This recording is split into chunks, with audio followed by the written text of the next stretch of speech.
mas também num outro tema que está agitando a capital federal. A PEC, que trata das alterações na escala de trabalho dos brasileiros. Ela foi aprovada ontem com placar elástico na Câmara dos Deputados e agora segue para o Senado.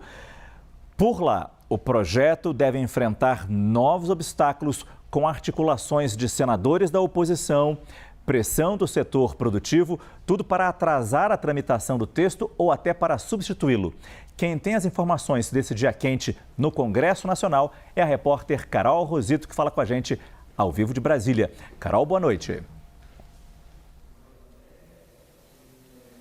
Oi, Márcio. Boa noite para você também. Boa noite a todos. Olha, antes mesmo do tema ser encerrado lá na Câmara, o presidente Davi Alcolumbre já vinha sinalizando aqui para alguns aliados que não iria travar a discussão da PEC quando ela chegasse aqui ao Senado, mas também não garantiu nenhum tipo de celeridade. Então fica essa dúvida como Davi Alcolumbre vai tocar esse assunto a partir de agora, já que já passou e já foi aprovado na Câmara e virá agora a qualquer momento aqui para outra casa, né? Ele disse que vai seguir o rito regimental. Na prática, ele sinaliza que vai encaminhar essa matéria para as comissões que precisam tratar desse tema, né? Primeiramente, para a Comissão de Constituição e Justiça. Há uma pressão de uma ala para que esse tema, em seguida, passe também para a Comissão de Assuntos Econômicos, a CAI, e só depois vá ao plenário do Senado, enquanto governistas tentam convencer Davi Alcolumbre de encurtar um pouco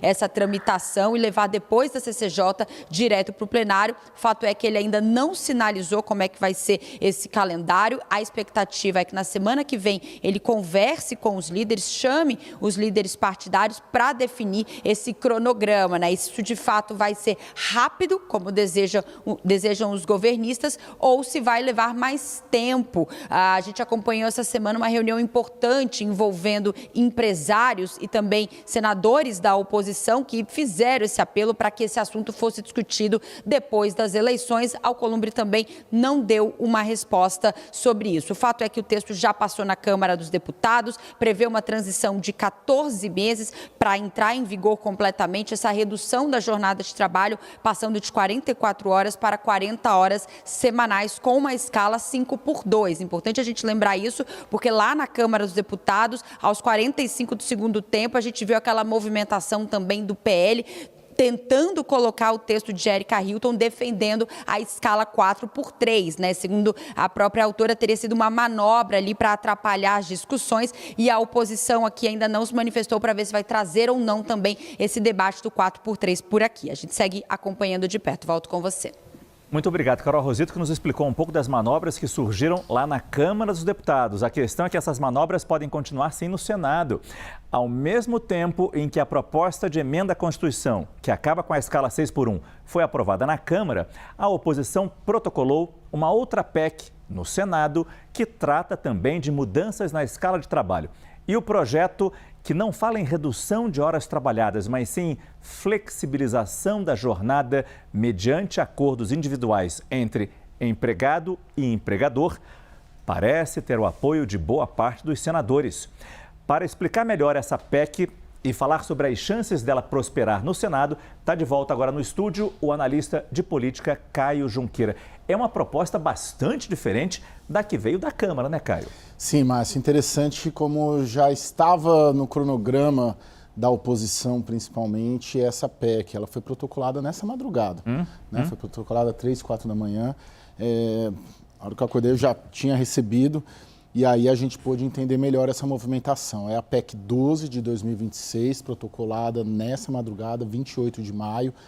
De manhã, ela tinha assinatura de 36. 36 senadores subscrevem de 81. Já não é um agora, número pequeno. Não é. Agora, já no meio da tarde, já estava em 40. Ou seja, metade do Senado, igual a gente está vendo na nossa tarde, apoia. Metade de 40 senadores, se não teve mais, já assinam essa PEC. Basicamente, mais para a gente explicar muito facilmente, ela retoma o princípio, ou ela constitucionaliza o princípio da reforma trabalhista do governo Michel Temer. Está aqui, o pessoal preparou. Só para ficar claro, aqui desse lado a gente tem a tradicional, que a gente já está cansado de falar, da PEC do governo, transformar 8 horas diárias e 40 semanais, ou seja, sair de 44 semanais pelo que tem hoje para 40 semanais, com 2 dias de folga, escala 5x2.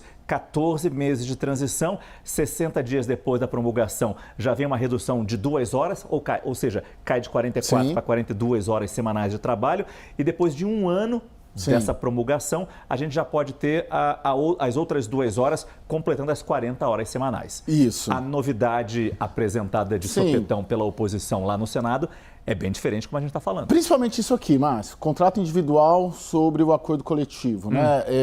A prevalência do acordado sobre o legislado, que é o princípio da reforma de 2017, uma reforma infraconstitucional. Aqui, essa PEC, ela constitucionaliza esse princípio, ou seja, os contratos de trabalho valem o que as categorias ou o empregado negociou com o empregador, que é essa demanda do setor produtivo. Aqui uma transição muito mais rápida do que aquela, e aqui também o pagamento por hora trabalhada com o limite de 44 horas.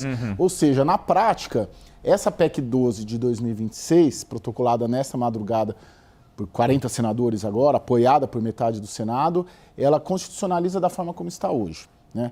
Agora, se a gente for... É que é uma mudança muito radical, não é? Sim. Porque essa liberdade entre empregado e empregador, a gente sabe que nem sempre existe essa liberdade. Sim. Se o empregado negocia alguma coisa, não quero isso, não quer, não tem problema. Contrata o outro. Sim, o que se fala é que é uma relação assimétrica, né? Totalmente. Você não está negociando... Em alguns setores, pelo menos, isso pode acontecer. Sim, exatamente. Agora, a gente tem que ler essa PEC, Márcio, assim, como um entendimento de que no Senado certamente haverá alguma alteração. A gente não consegue captar se será isso daqui e nem quando será. Alguma alteração? Essa ainda tem uma interrogação muito grande. Alguma alteração da PEC que veio da Câmara? Certamente. Entendi. Certamente, porque o setor produtivo tem uma influência grande ali no Senado, mais do que na Câmara. Quando a gente fala de Senado, a gente está falando de uma atividade profissional política sênior, ex-governadores, ex-ministros, gente mais experiente, que está a fim de fazer esse debate um pouco mais com calma, mais racionalizado, não esse tratoraço que foi na Câmara. Então, deve ter alguma alteração. O presidente do Senado, Davi Alcolumbre, marcou para a próxima terça-feira uma reunião de líderes para ouvir os líderes, inclusive quanto ao rito, porque a gente sabe, o governo quer acelerar para que ela seja implementada já e sentida pelo trabalhador brasileiro antes do primeiro turno, 4 de outubro. Então, se tiver vamos supor que seja um tratoraço no Senado, dá ali, promulga 15 de julho, ela passa a valer 15 de setembro, 3 semanas antes do primeiro turno. Então, tem um impacto eleitoral. E o setor produtivo quer retardar ao máximo, se possível, para depois da eleição.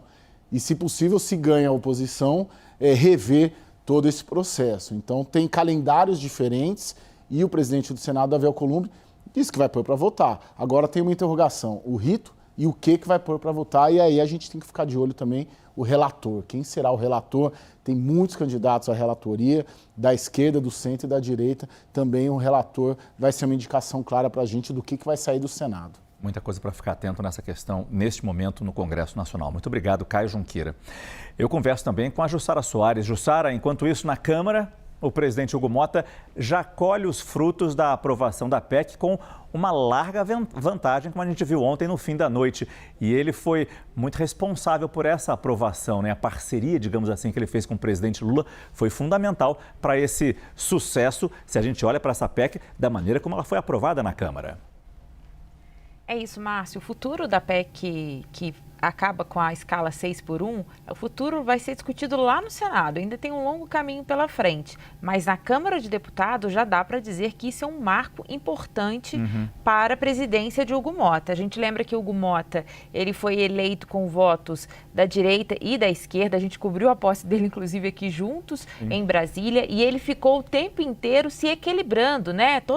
E foi muito criticado por isso. Por exemplo, quando ele avançava com o PL da dosimetria, por exemplo, também quando ele entrega o PL antifacção que foi feito pelo governo, entregou para um deputado da base bolsonarista, do ex-secretário de Segurança Pública de Tarcísio de Freitas, governador de São Paulo. Então, todas essas decisões fez com que Hugo Motta fosse contestado ao longo do tempo muito pelos governistas e também acabou se distanciando do próprio presidente Lula. O fim da escala 6x1 é quando ele reaproxima do presidente Lula Lula. E aí, agora a gente começa a ver governistas que sempre criticaram o Hugo Mota, falar assim, olha, realmente, ele vem conseguindo reconquistar a credibilidade dele, embora ele tenha feito algumas decisões que não concordamos. Claro, ele sendo esse equilibrista na Câmara de Deputados, porque ele, para se eleger presidente da Câmara, precisou dos votos dos dois grupos. Essa é a questão aqui. Agora, diante desse movimento de Hugo Mota, que inclusive hoje conversou pelo telefone com o presidente Lula e também é visto como presidente Lula como uma ponte para convencer Davi Alcolumbre a avançar com o texto dessa PEC lá no Senado, ou eles dizem o seguinte, Hugo Mota faz os dois movimentos, um deles, claro, pensando na própria reeleição dele como deputado, mas ele deixa um caminho, o reabilita para disputar a presidência da Câmara novamente em 2027. O que as pessoas me dizem, inclusive integrantes do Centrão e da base governista? Olha, Hugo Mota foi muito criticado, né, na atuação dele até aqui, mas com a 6x1 ele deixa uma marca e mostrou sim que vem conseguindo ter ali ascensão sobre os deputados, porque em boa parte do período dele como presidente da Câmara, várias vezes ele foi contestado se ele realmente conseguia ali ter esses votos na mão. Essa votação expressiva ontem mostrou que sim, e os governistas já falam, olha, talvez dá sim para reconduzir Hugo Mota como presidente da Câmara. Muito obrigado mais uma vez, Jussara Soares.